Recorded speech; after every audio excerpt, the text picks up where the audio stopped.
Welcome back. So at the beginning of the day, we started with the micromobility policy and regulations in Tier 1 cities. Now we're taking it outside of the major metros and focusing on Tier 2, Tier 3 cities. So we have three companies represented here that focus almost entirely on smaller markets, second tier and third tier markets, all across the world. So this is probably geographically the most diverse panel that you'll probably see today. To my left, I have Damian Young, who's the founder and CEO of ZEUS Mobility. You're hailing out of Ireland, I believe. Yep. Kamal ElSoueni, who's the co-founder and CEO of Rabbit Mobility, who focuses at this point entirely on the African continent. He's based in Egypt. And then Trent Williams, who's the head of corporate affairs and communications at Ario, based in New Zealand. Australia, sorry. That was a... That's like saying... I owe you a beer. Same. I owe you a beer. Okay. So before we get started into some of the questions that I have, I want to give you, a minute or so to talk about your company's kind of your unique value proposition, the work that you do, where you operate, and possibly some of your claims to fame in the markets that you serve. Starting with you, Damian. Okay, thanks, Evan. So Damian Young is my name. I'm the founder and CEO of ZEUS Mobility. You can probably tell from my accent, I'm from Ireland, but we don't operate in Ireland. So we launched our shared mobility, which is predominantly e-scooters and some e-bikes in the German market. What's unique about ZEUS is that we were the first company to deploy a three-wheeled e-scooter. And what we were trying to do is to tap into the demographic of user that is maybe my age and a little bit older, and that, for commuting and so on. Because what we found was that most of the people that use e-scooters were male between the ages of 18 and 26, and we wanted to tap into a wider demographic. The other thing that we did, and is very pertinent to this, is that we tended to focus on Tier 2 cities as opposed to large urban areas, and we'll talk a little bit more about that. Perfect. My name is Kamal ElSoueni. I'm the co-founder and CEO of Rabbit Mobility. We started Rabbit 5 years ago in Egypt, in Cairo. We're the only player in Egypt. We're currently operating around 1,000 scooters across the three biggest cities of Egypt, with a user base of around 800,000 users. And I think what's special about us is that we took the risk to open in a market such as Egypt, where most of the large operators tried to enter this market. It's a huge market. It's a population of 100 million people. Yet it's very challenging. We worked very closely with the Egyptian government, and that's how we were able to continue working for the past 5 years, grow, and turn profitable last year. My name is Trent Williams, Australian, not New Zealand. I work with a company called Ario. It's still got the plastic on the seats, brand new company. We're based in Australia and New Zealand. And our claim to fame is that we have taken the three-wheel model of an e-scooter and developed on that. And similar to what Damian was saying, are really trying to expand micromobility into a broader user base. So our device is much more stable. It's got three wheels. It's packed to the teeth with tech.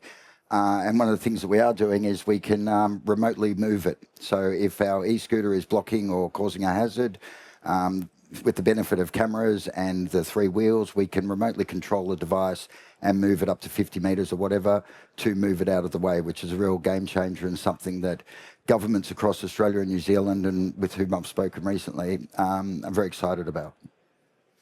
And for Tier 1 markets, you're trying to capture a certain type of trip profile, but in Tier 2, Tier 3, who are you stealing from? What modes are you trying to steal from to get more regular riders? Sure. I can start. So in a market such as Egypt, it's all about ride hailing. So you have between ride hailing and taxis, they do around 1.5 million rides every single day.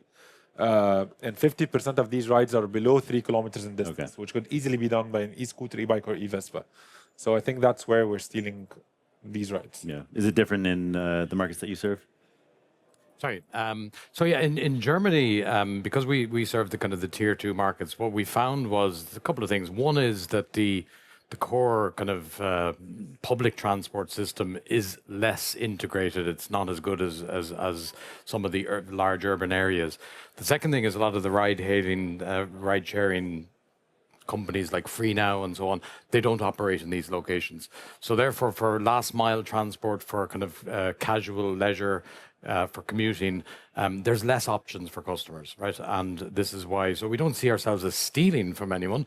What we do see is we're serving a niche within the community to provide a service and integrate with that overall public transport. Mm-hmm.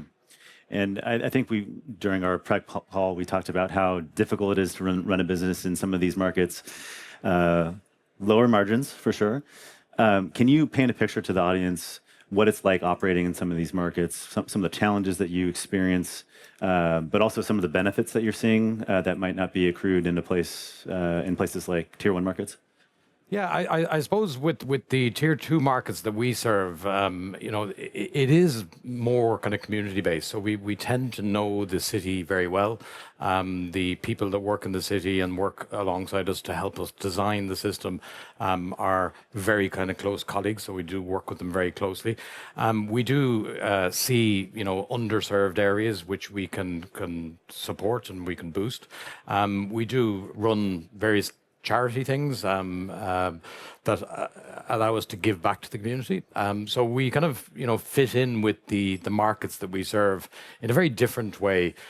There's no doubt about it. It's a difficult market. Margins are, I don't know if you said slim or non-existent, but it's a hard market to generate money, and what you do need is scale. So what we've done as a business is we've kind of grown organically in order to get to a level where we can scale. So we've built our kind of unit economic model on a very solid platform. We haven't gone to the market and got 100 million or 200 billion. We want that now, but certainly what we want to do is build that proof of concept, and we did that through smaller locations. Okay. Yeah. How about in the Egyptian context? So in terms of Egypt, actually the margins are decent. We're trying to keep this as a secret, but it's decent. And I think the key reason behind it that we were really localizing the experience with each and every, not only city, but neighborhood where we operate. So we typically hire our on-ground team from the neighborhood where we're operating. So there's a very close integration with the community, with the people living in these neighborhoods. And it actually helps us with the security of the vehicles as well. And the other thing is we worked a lot on the education and changing the behavior of Egyptians. So we never had in Egypt bike sharing systems. It never worked. You always look at bikes as a fitness tool or for leisure, but never for transportation. And we worked on the education on this part, and we do like driving schools every week in different neighborhoods. We do a lot of touristic tours with the e-scooters, integrated in their lifestyles, and I think it helped a lot. Yeah. I think one of the really important things is it's a much more collegiate rather than transactional relationship when you're working with smaller markets. It's very much ground up. We know every suburb, we know every street, we know where there's danger signals. So it's a much more bespoke model, I find, when we're working. It can be a much more bespoke model, and it certainly needs to be tailored to the community. And I think the second most important point is that it's very real in terms of complaints. So if you are making any mistakes, you are getting the feedback very, very fast and very real in your face, which means being able to correct problems or systems and process issues or whatever it is has to be in real time, and they're very unforgiving. Yeah. Well, in terms of the sophistication of the compliance mechanisms that the cities have, that the cities you work with have, would you say that they're on top of you very quickly, or is this coming, after a month's worth of evaluation? Are they becoming a bit more savvy to keep you honest? I think from our perspective, we've gone into cities that haven't historically had micromobility, neither bikes nor scooters. So it's very much us educating the local government on where we actually propose where the best parking is going to be. And we need to be very honest in both satisfying our own commercial needs, but also the local communities' requirements and acceptance levels. So it is very much an educational and it's very much a partnership, which is quite refreshing coming down from a tier 1 city where it's extraordinarily carrot and stick. We get carrots and they hit us. So it's a much more hands-on and a much more growing together type of environment, I find. Yeah. Well, I've already heard a few themes: education, partnerships. You're building a clear relationship. Does that extend to the end user, the rider? Are you helping them think through how to change their daily user habit and become regular customers? What are your pathways to connect with them? It's funny, just picking up on Damian's point from earlier on and appealing to a broader audience or a broader demographic for e-scooters. So we've started placing e-scooters at parking around the sides of our cities. And that is specifically aiming for people that commute in, park their car, would traditionally walk, a kilometre or whatever it is, or get a bus, and trying to match the user or the rider requirements to the needs. And it's something that's really easy to identify in smaller markets. We can see, points where we believe that people will utilise our device, and we are seeing that working. Interesting. And I think from the customer perspective, we do see, generally we see more loyalty in customers because it is almost community based and these are people generally living in the city or commuting in the city. So we see that kind of more loyalty base. They're probably less forgiving for issues, but they're more forgiving than when you fix the issues, right? So I think, and the city itself, we see a range of hands-on and a hands-off approach. But what works best for us, and I think for the customer and for the scheme, is where it's a two-way flow, right? Where we're kind of, it's not carrot and stick. It's more about, working together, coming up with solutions. Because, in every scheme that is put in place, it's going to have a problem. Whatever that problem is, it's going to have a problem. But you can shout about it, you can cry about it, or you can resolve it. And, what we try to do is work with the customer or work with the city to resolve it and get it better. Yeah. Are you, just digging into your data, when you acquire customers, are you keeping them? Are they now regular users? Or is there a cadence to their use that you're starting to notice? Yeah, so in our case, when we started in the beginning, when the fleet size were very small, we used to have the M+1 retention for us was like 15%, 14%, and that was really terrible for us. Even though we're not spending on CAC, we're not spending on acquiring users. However, it hurt us that you're losing a user after a month. Right. Now we're at around 65%. And the key reasons behind it is better customer service. When there's an issue, you reply back and you resolve the issue right away. Now we have an average NPS of around 8.5. And the second thing is availability of fleet. You add more fleet, you become more reliable, you become more convenient. So I think this was for us a game changer, adding more fleet. And instead of, we were at some point operating in 7, 8 cities across Egypt, and then we focused on only 3. This helped us a lot. Okay. Let's dig into that a little bit more. What were the conditions that made it so difficult that you would retract? One of them, when we had like a huge survey, we had like 20,000 users that we called, 3-minute survey, getting feedback, and the key reason was availability. And I think that was for us, let's add more fleet, make it more convenient, more reliable, and let's see whether this will improve the retention rate or not. And it really improved it. Interesting. In terms of we've talked about short trips, right, and capturing that market.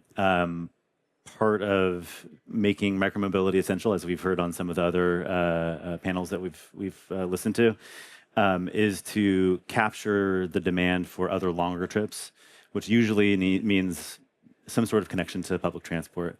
Are you starting to develop relationships with the local public transport authorities that are operating transit services? What does that look like in smaller cities? Yeah, I mean, from day one, we launched in Heidelberg in Germany, and from day one, we worked with the local transport authority, which is called VRN, and they provided the buses and trams, and it was very much an optical thing, right? So all of our scooters were branded with their brand as well, so that people know that there was some level of integration. Now that integration didn't go to the extent of technical integration. They worked in it. What we found over the last 5 years in Germany anyway, is that there are spot projects in different cities to try to technically integrate everything. And personally, I think that's the way this industry should go. You know, you should be able to, go end to end on your commute with a variety of public transport modes under the one ticket or whatever. So we're always very open to working with either individual projects or national projects. We've done work with Deutsche Bahn and others as well in terms of getting that integration. And I do think that's key to it, because what we're trying to do here is we're trying to provide a service for the community and for the town. It's not about anything else. Yeah. And just to clarify, it's both physical integration, proximity, but also Correct. some level So, of digital yeah, integration. we have small kind of hubs outside some of the DB stations. So if somebody gets out of the train, they can take a ZEUS scooter, and then there's the technical integration, which is allowing them to actually book an e-scooter after their train journey. So Okay, great. So in our case, we actually had this integration with the metro operator in Cairo. So we have 3 different lines in Cairo. The third line has around 250,000 commuters every single day. And we did an integration where we started first with 3 stations, 3 metro stations. We have availability 24/7 for fleet that's being rebalanced every single hour at these stations. And they also did a lot of branding and ads within the metro cars and within the metro stations, telling commuters that you could finish your last mile or first mile, come to the metro station using a Rabbit scooter, and you get a 25% off. And this really shifted our numbers. So we started with 5% of our rides starting or ending at a metro station. Now it's around 40%. And we expanded this from the 3 stations that we started with. Now we're covering 12 stations out of the line, which has 15 stations. Yeah. So we're getting there. We're looking at the other lines as well, and we're looking at the bus operator as well. So sorry, 40% of trips begin or end at a metro station. Is that just in Cairo, or is that in other That's in markets? Cairo, yeah. Okay. What's it like in Alexandria? We don't have a metro in Alexandria, so we're working on a tram. My ignorance. Yeah. There's a tram stations along along Alexandria, and we're integrating with them as well. Got it. I think the case study that we've done in Cairo is helping us expand it across the different cities, and we're also working on integrating their payment method, which is the metro card, to be used as a payment method on Rabbit. So you don't have to add your Visa card or MasterCard. You just need to put your metro card, and that's it. Yeah. How about in the markets that you're serving? So I agree with both of those. They're both great approaches. But there's another one that came up in Australia, in Sydney. They're doing significant infrastructure build. So their train network, they're upgrading, et cetera, which means I think they had something like 12 kilometres of rail that was out of action for a 3-month period or whatever.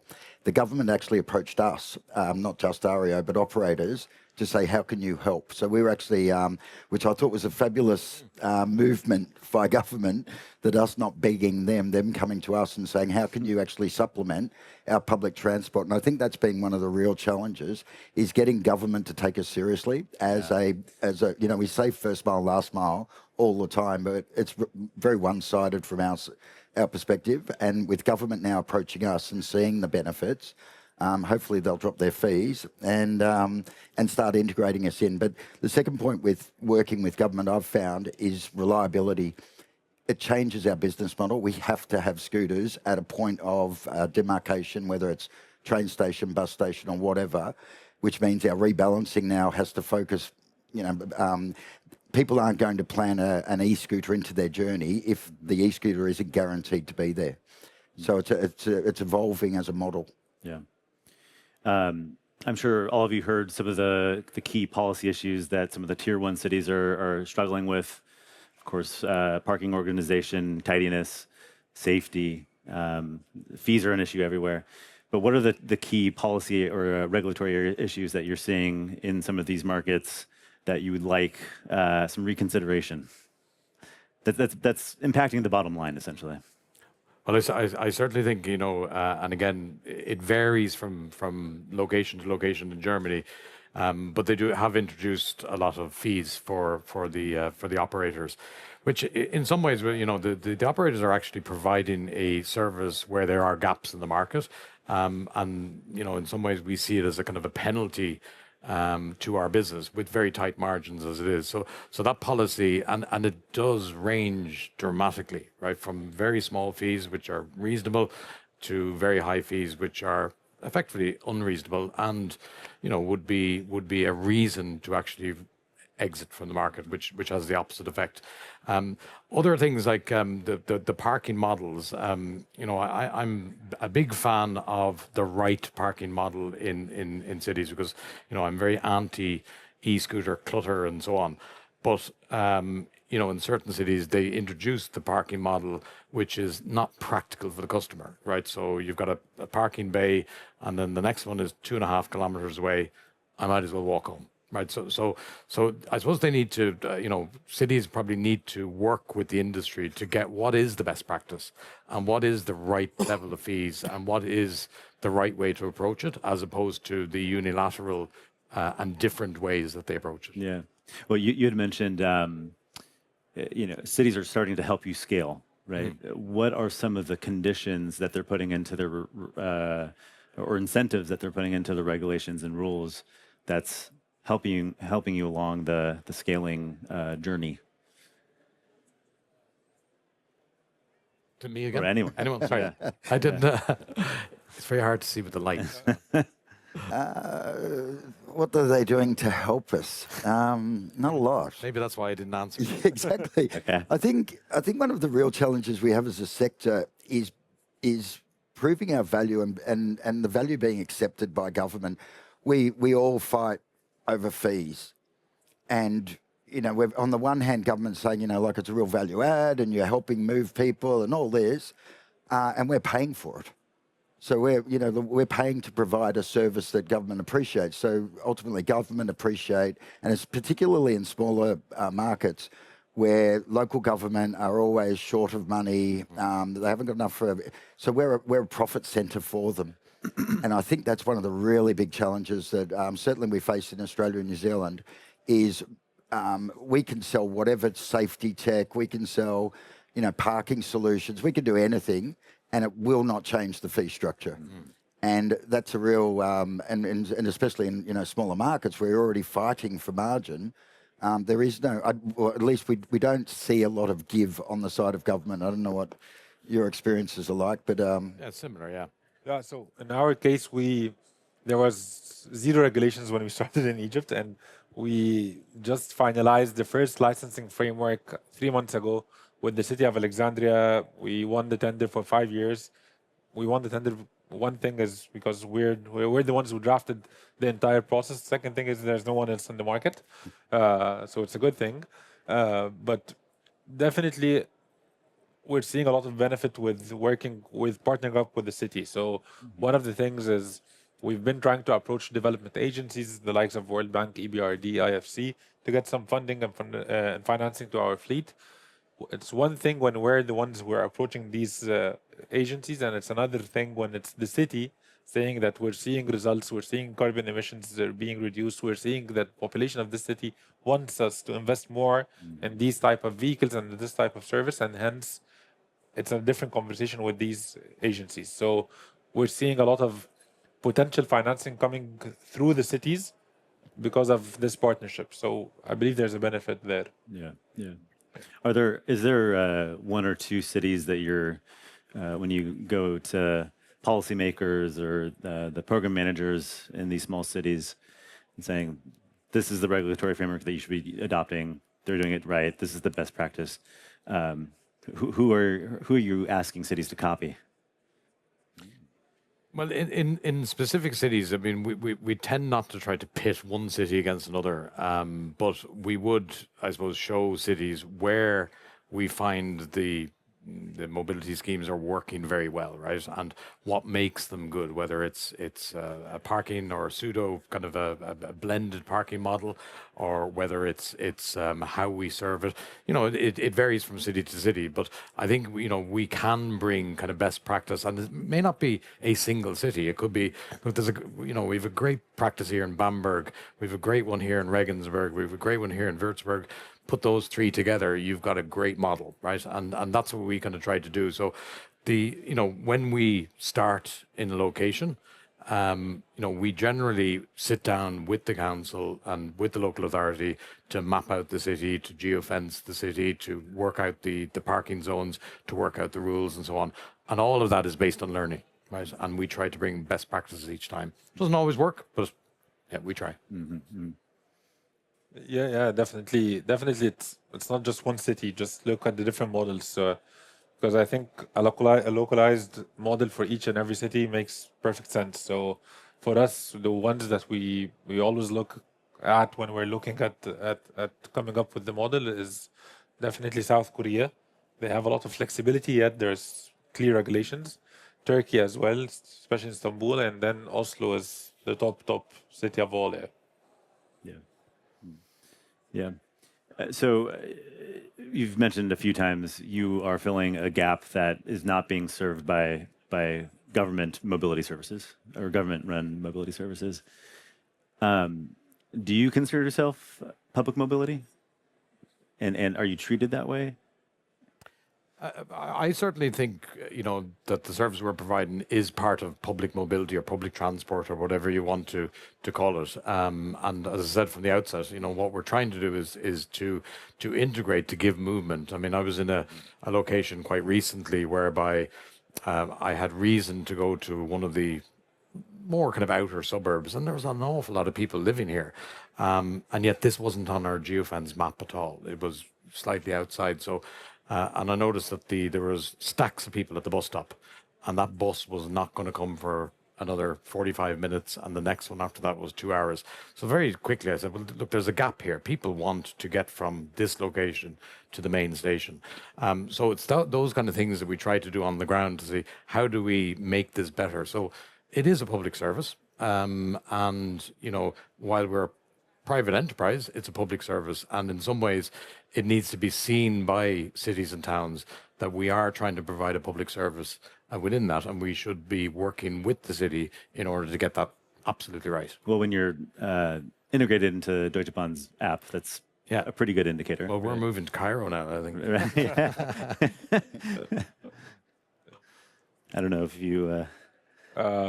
Yeah, so definitely, we believe it's a public transport. So all the integrations that we're aiming to do with the different metro lines, with the different bus operators, definitely we believe it's a public transport mode. Yeah. I think it'll become more of a public transport option when it serves a large demographic across our communities.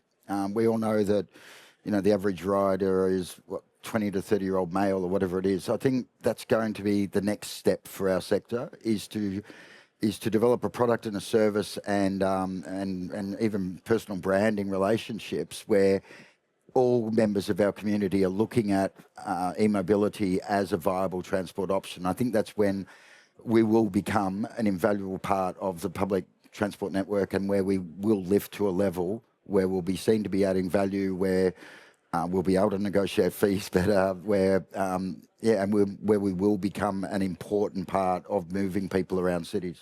Who's the next user group that you're going to target? Women. Yeah, so at the moment, women represent 25 to 30% maximum of the market, and they park well, they don't throw the scooters around, like they don't cause problems. So, you know, just from marketing perspective, it's a huge segment out there that are very underrepresented.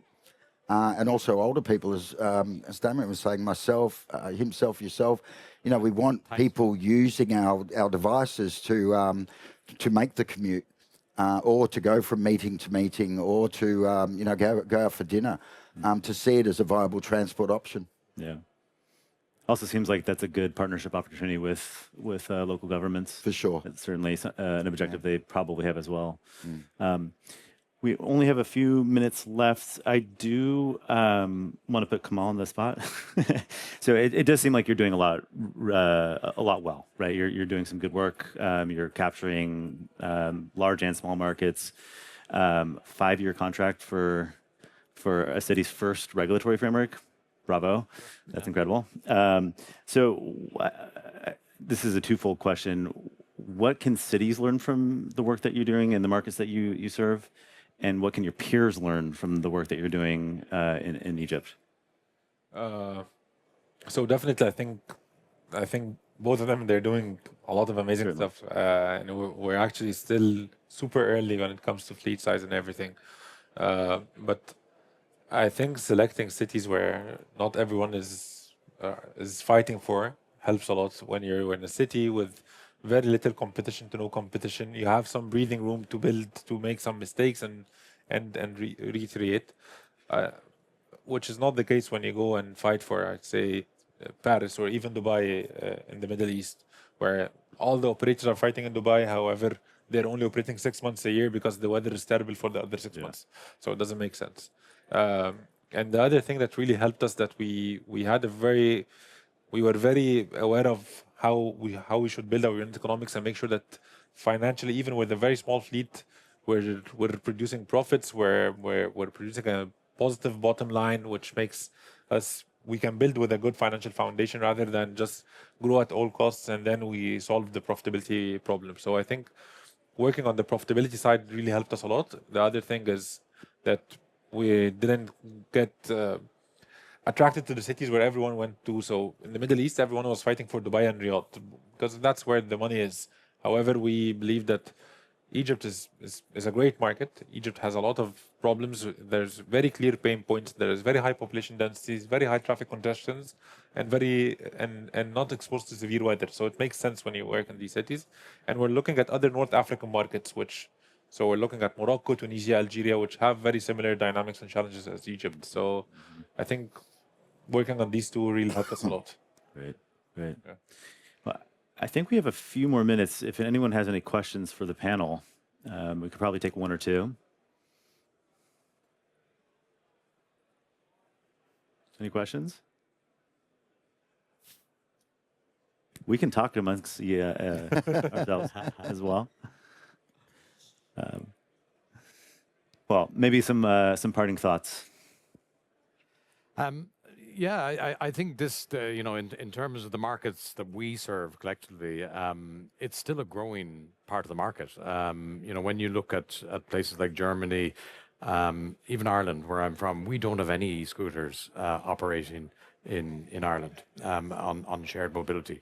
So the market is, for whether it's for small cities or large cities, the big guys are after the big cities, right? Because it's all about volume. And as you said, we did the same as you. We kind of wanted to ensure profitability before kind of volume. But in these mid-tier markets and the smaller markets, there's I would argue, a higher demand for micromobility and last mile transport.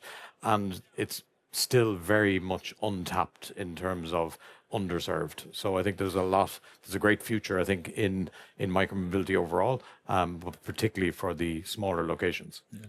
How about you, Trent? Yeah, no, I'd agree with that. I think that micromobility in smaller markets is far more important to the community than it is in large markets because there aren't other options. And I think the problems are always there, as we all know, but the appreciation for the service is certainly, the feedback we're getting from nurses and shift workers and from tradespeople and, that don't have an option for getting to and from their place of work. Is fabulous and a great compliment to the sector, really, that we do play quite a significant role in people's lives, in communities functioning, and I think that's really visible in smaller markets. Yeah. Well, we've heard two two themes today that I think are absolutely applicable to the work that you're doing. One is essential mobility, that you're definitely providing that. You're also providing public mobility. But I'll add one more, which is more of a public transport term. You're providing lifeline service to some of these communities, and that's vital, right? So please give a round of applause to this panel. They've done a great job. Yes, well done. Thank you.